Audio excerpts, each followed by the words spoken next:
हरे कृष्णा, जय हिंद। तो हम लोग क्वेश्चन आंसर्स कर रहे थे, तो उसको कंटिन्यू करेंगे। 2 क्वेश्चन केवल इस लेक्चर में करेंगे जो पिछले लेक्चर का छूट गया था। तो उसके बाद से हम लोग नेक्स्ट लेक्चर से शुरू कर देंगे अगला चैप्टर का स्टडी, जो थ्योरेटिकल पढ़ाई होगी। अभी हम लोग 2 क्वेश्चन करेंगे केवल।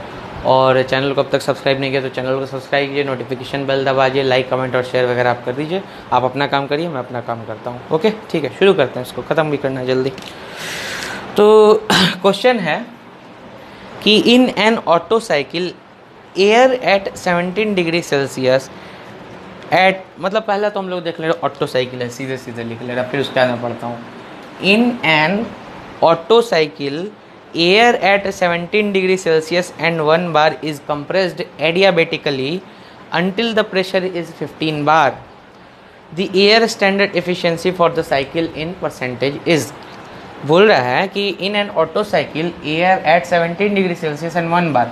तो T1 कितना दिया हुआ है 17 डिग्री सेल्सियस, यानी कि 200 कितना 88 केल्विन, 273 प्लस 17, 273 प्लस 17 मेरे हिसाब से 290 केल्विन है। ठीक है, ये 290 केल्विन, इसको हम लोग भी चेक कर लेंगे थोड़ा सा करके। ठीक है, सही है।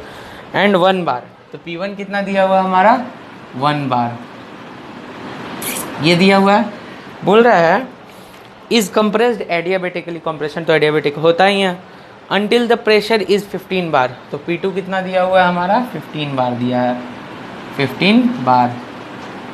तो P1 इतना दिया है, P2 इतना दिया हुआ है। Okay, the air standard efficiency for the cycle is, तो बोल रहा है कि एफिशिएंसी कितना होगा ऑटो की, एफिशिएंसी क्या होगी। ओके, तो हम लोग क्या करेंगे कि पहले तो एफिशिएंसी का फॉर्मूला लिख दिया जाए। Efficiency of auto is equal to 1 minus 1 upon R to the power gamma minus 1, ये हो गया गामा माइनस 1। और अब क्या करेंगे कि कोई भी देखेगा सबसे पहले बोलेगा कि ओहो कंप्रेशन स्टार्ट हो रहा है 1 बार से और 15 बार पे जाके ख़त्म हो रहा है, तो प्रेशर रेशियो कंप्रेशन रेशियो क्या आ जाएगा 15 P2 अपॉन P1, 15 अपॉन 1, और R इज इक्वल टू 15 लेगा, यहाँ पे डालेगा, सॉल्व करेगा और नंबर कटा के आ जाएगा। तो यहाँ पे बिल्कुल ऐसा नहीं करना है, क्योंकि हम लोग छोटी सी बात को देख के लालच में पड़ जाते हैं कि अरे ये तो बहुत आसान है कि ऐसे ऐसे दे दिया, ये फंसाने के लिए दिया आपको सबसे पहले याद करना है कि आपका फॉर्मूला क्या होता है कंप्रेशन रेशियो का, V1 अपॉन V2 होता है, और यहाँ पे क्या दिया हुआ है P1 अपॉन P2 है। और एडियाबेटिक कंप्रेशन हो रहा है, एडियाबेटिक होता ही है, तो एडियाबेटिक में कौन सा फॉर्मूला लगता है हमारा V2 अपॉन V1, सॉरी ऐसे याद करने का तरीका मैं आपको दोनों फार्मूला लिख देता हूँ कि याद रहेगा। पहला तो हम लोग लिख दे रहे हैं P1 upon P2 is equal to V1 upon V2 to the power gamma, simple. और एक और होता है हमारा क्या T1 upon T2 is equal to V2 upon V1 होगा, V2 upon V1 to the power gamma minus 1, simple. ये दोनों फार्मूला याद कर लेना, आपका बहुत सारा प्रॉब्लम इसी से आएगा। ठीक है, तो इस फार्मूला की आवश्यकता नहीं, मैंने केवल याद कराने के लिए, रिवीजन के लिए लिख दिया है, इसको मिटा देता हूँ। हरे कृष्णा। तो फिर अब हम लोग क्या करेंगे कि हम लोग सबसे पहले तो प्रेशर रेशियो निकालेंगे, और हमको क्या निकालना है V2 अपॉन V1 ही निकालना है। प्रेशर रेशियो क्या था V1 अपॉन V2 होता है ना, इसको पलट देंगे और क्या, कुछ नहीं। तो हम लोग क्या करेंगे कि P1 upon since P1 upon P2 to is equal to V2 upon V1 to the power gamma, ये इधर आ जाएगा। पहले तो इसको हम लोग अरेंज कर दे रहे हैं कि P2 upon P1 is equal to V1 upon V2 to the power gamma.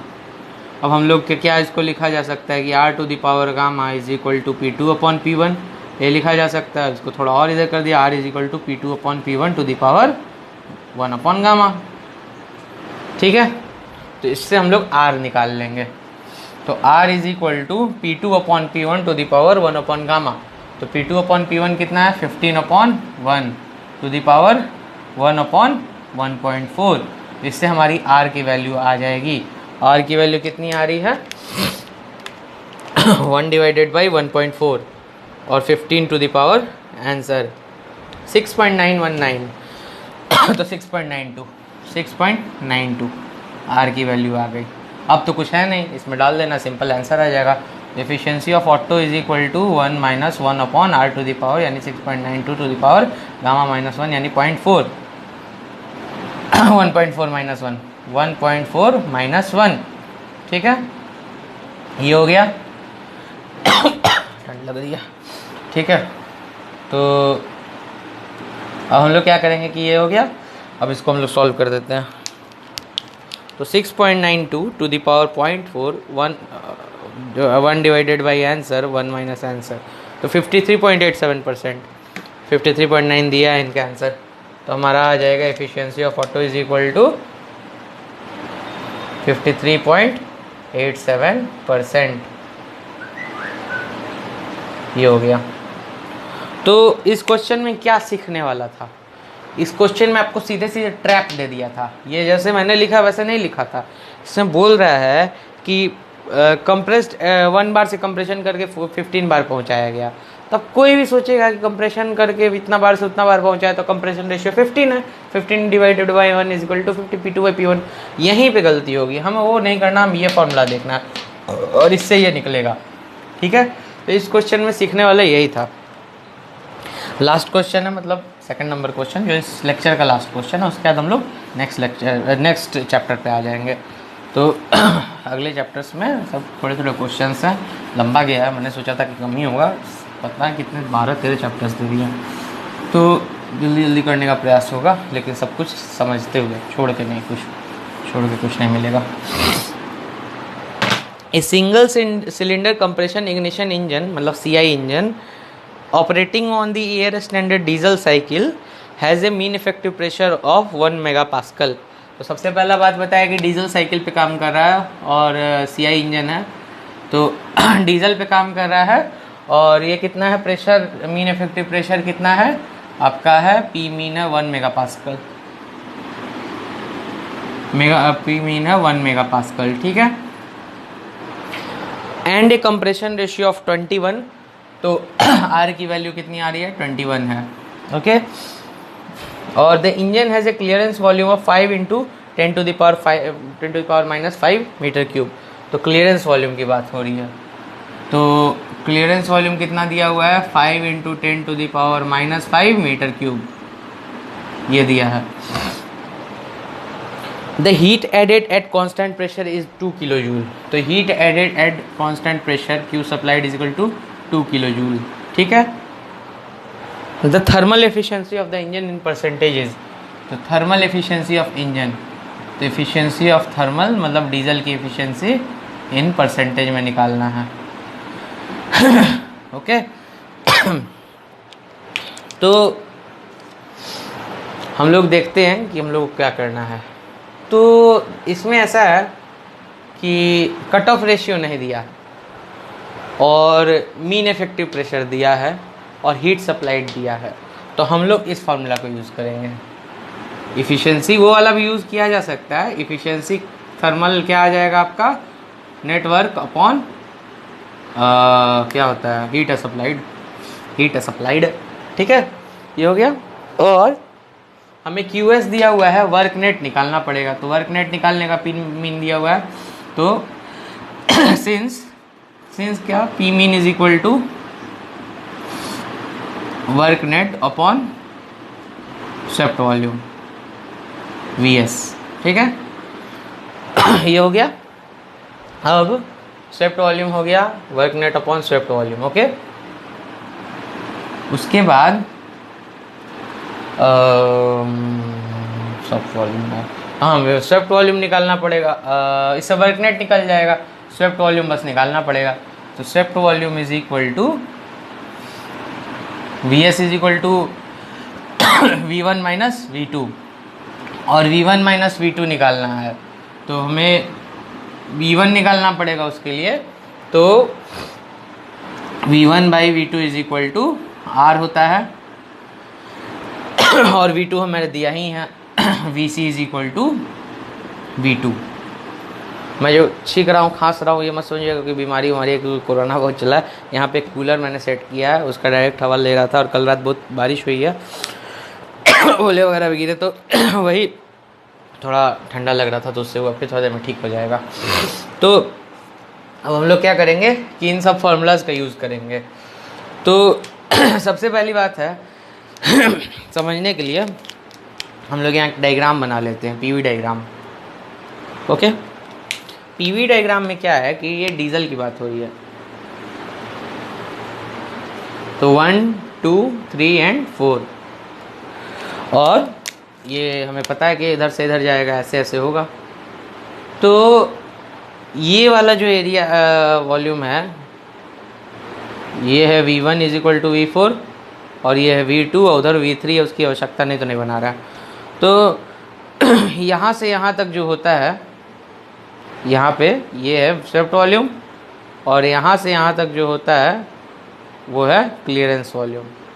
Okay, ये है क्लियरेंस वॉल्यूम। तो हम लोग को सीधे सीधे दिख रहा है स्वेप्ट वॉल्यूम क्या है, V1 माइनस V2 है, और क्लियरेंस वॉल्यूम कितना है, V2 है। सीधे सीधे दिख रहा है, हम लोग कई बार डिस्कशन भी कर चुके हैं इस तरह का, तो कोई बड़ी बात नहीं है। तो हम लोग को सीधे पता है कि VC is equal to V2 is equal to कितना 5 into 10 to the power -5 metre cube. ये हमारा क्लियरेंस वॉल्यूम का वैल्यू है।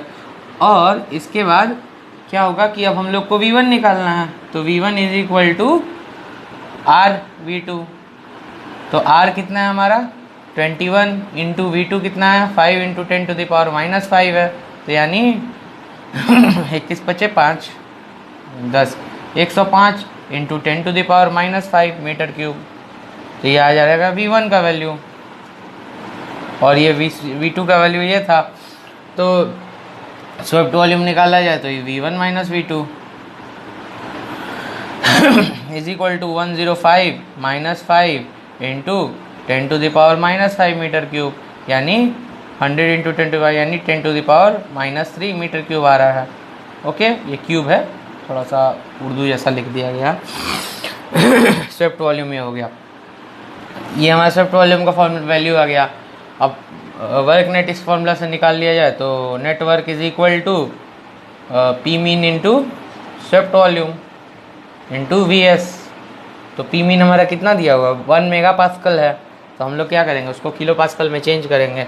तो 10 to the power 3 into 10 to the power -3 is equal to 1 kilo joule आ रहा है वर्क नेट का वैल्यू, नेटवर्क है।